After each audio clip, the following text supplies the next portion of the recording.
While it may still be January, Valentine's Day is quickly approaching. I thought we could make some Zentangle hearts and keep them for Valentine's Day. When the time comes, you can give it to somebody special, like a mom, dad, sibling, or friend. For this project, you will need a scissors, a Sharpie, something to color with, I'm using marker, a piece of scrap paper, and a piece of good paper.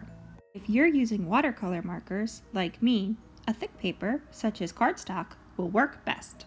Let's begin by making a heart stencil. I'm going to fold my piece of scrap paper in half. It doesn't need to completely line up along the edge, mine's a little wonky. And then on the folded line, we can draw a heart. If your first attempt has a mistake, or maybe is too small, just try again. This doesn't need to look nice because we're just going to trace around it to get our final heart. There we go. Now that I have my stencil, I need to place it in the center of my paper. My paper can be vertical or horizontal. I will press down on my stencil and slowly trace around. As you can see here, my kitten Odie's trying to help out a little bit. Now that I have my basic outline, I'm going to fix up my lines a little bit and make them just a little thicker. This helps to separate my heart shape from all of the beautiful patterns that will go inside. Now I simply need to divide up my heart any way I'd like. I'm using some curvy and wavy lines to make some designs inside. These lines will separate my Zentangles. Again, after I draw, I'm fixing them up a little bit so they look nice and neat. You can copy my Zentangle patterns, make some of your own, or find some online. There's a link in the description to some beautiful ideas. If you are in my 2nd or 3rd grade class, you've practiced Zentangles before and are an expert. You'll also know that completing Zentangles takes quite a bit of time. My video is in super speed mode, so it only appears that I'm moving quickly. In fact, this took me quite a while, and it'll be the same for you. That's okay.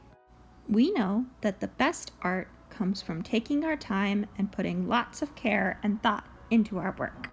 Now that my Zentangles are complete, I'm going to use my Sharpie to draw some lines radiating out from my heart.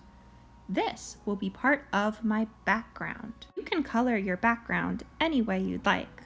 I'm working with thicker paper, so I'm going to use the watercolor marker technique that we've used in class. For this, I need markers, paintbrushes, and some water. Let's go. I'm going to start by outlining each different section of my background. I'm using markers to create a pattern of red, blue, pink, and then purple. Once I'm done, it's time to start with the watercolor. So my colors don't blend, I am going to complete each color one at a time, waiting for those spaces to dry in between.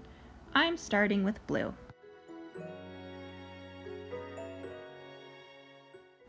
As you'll remember from class, I am simply spreading the marker with my water, and it magically becomes a watercolor paint. I will continue doing this with each section until I have a beautiful finished product. I can't wait to see yours. Good luck and have fun. Bye!